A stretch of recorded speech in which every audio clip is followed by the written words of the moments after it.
Coucou mes beautés, aujourd'hui je vous retrouve pour un nouveau tuto avec ces deux très jolies palettes de chez Kiko.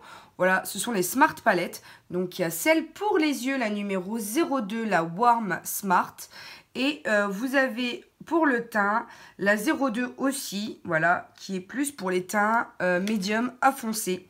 Donc clairement vous avez un trio de blush trop sympa et un ensemble de contouring. Ça me fait beaucoup penser au Oulalit de chez Benefit. Donc clairement voilà, voilà quoi. Bien entendu j'ai déjà fait mon teint, voilà, avec mon fond de teint etc. J'ai appliqué ma poudre pour pas perdre trop de temps.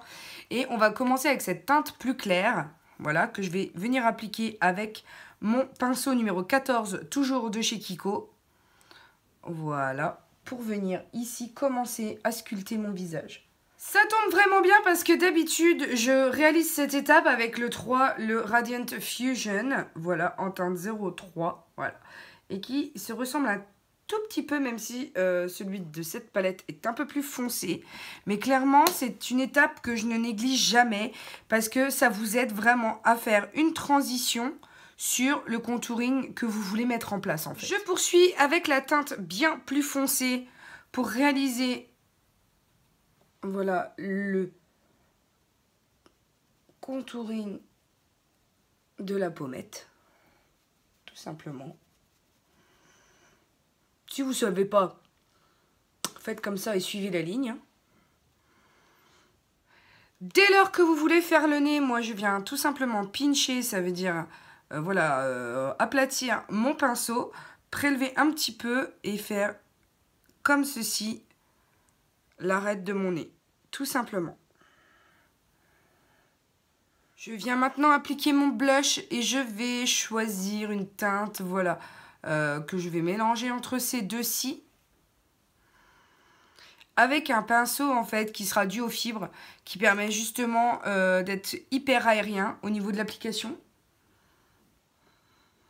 Une fois qu'on a ce rendu, je vais venir avec cette magnifique highlighter. Alors là pour le coup, il est glitter, faut aimer, hein. Mais moi j'aime tout ce qui brille. Alors pour l'instant, voilà le rendu qui est vraiment pas mal du tout. J'aime beaucoup. J'ai bien envie d'investir dans le nettoyeur là, cyclonique de pinceau.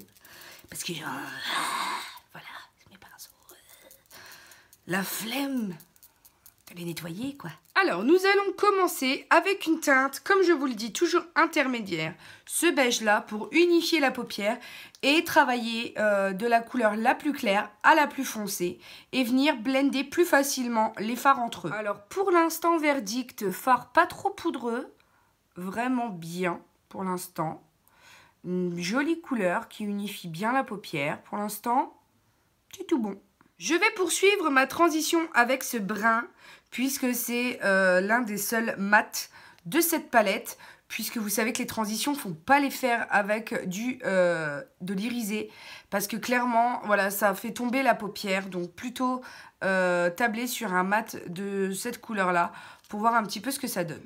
Alors celui-ci, au niveau de l'estompage, je trouve pas que ce soit hyper facile. Là, pour le coup, oui, un petit peu de mal. Je pense pas que ce soit pour les novices. Hein. Faut bien manier ses pinceaux quand même. Pour l'ouverture du regard, je vais venir bien entendu avec la teinte la plus claire pour faire le dessous du sourcil ainsi que l'intérieur, ici, le coin interne qui va déjà être un peu plus éclairci, un peu plus lumineux et ensuite on viendra mettre une teinte bien plus irisée pour vraiment faire popper le tout. Maintenant pour le ras de cils, je viens prendre une teinte un petit peu plus chocolat mais irisée cette fois, que je viens prélever avec mon pinceau qui était dans la palette, un petit peu mousse, et je viens faire mon ras de cils.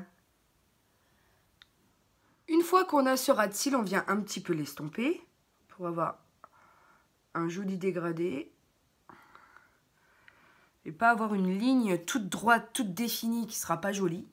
Maintenant, je viens avec cette jolie teinte champagne pour faire la paupière mobile. Ensuite, je viens avec cette couleur un peu plus tendre, un peu plus rosée, faire vraiment le coin interne pour avoir un tout petit peu plus de reflets.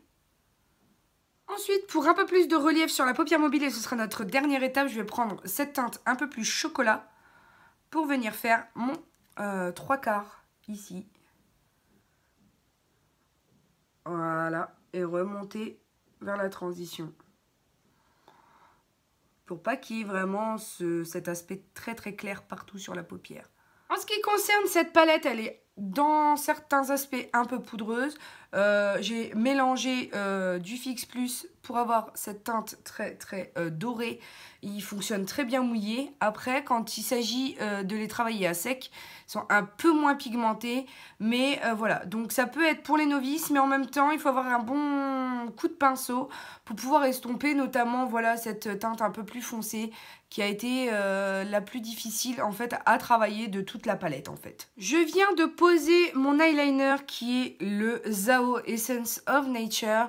Alors clairement, quand il est à l'intérieur là, il fait super mal, mais il peut avoir un effet super joli. Donc si vous ne savez pas comment poser un eyeliner, on tire la paupière et on trace le trait tout droit. C'est vraiment super simple. Et maintenant, je viens poser mon Pure Envie mascara de chez Estée Lauder. C'est un mascara qui dans l'ensemble donne définition et longueur et pas réellement en volume. Et pour le rouge à lèvres, je table sur un SLA, donc un Serge Louis Alvarez en teinte Dark Wine. Voilà, c'est joli foncé. C'est le 20 405. Voilà mes beautés, le résultat du make-up du jour. J'espère qu'il vous aura plu, que ça vous aura intéressé de découvrir en première impression ces nouvelles palettes ainsi que ce mascara d'Estée Lauder. N'oubliez pas que ce mascara d'Estée Lauder normalement vient avec un glitter, voilà. Je l'ai utilisé déjà quand même pas mal et je l'adore vraiment. Il fait, regardez, je l'ai utilisé quand même pas mal. Hein. J'adore l'effet en fait, j'adore tout ce qui brille de toute façon. Donc voilà, n'hésitez pas à me dire en commentaire ce que vous en avez pensé, vos requêtes pour les prochains tutos. Et pour l'heure, n'oubliez pas que la vie est belle en rose. On se retrouve très bientôt pour de nouvelles vidéos. Bisous mes amours, ciao!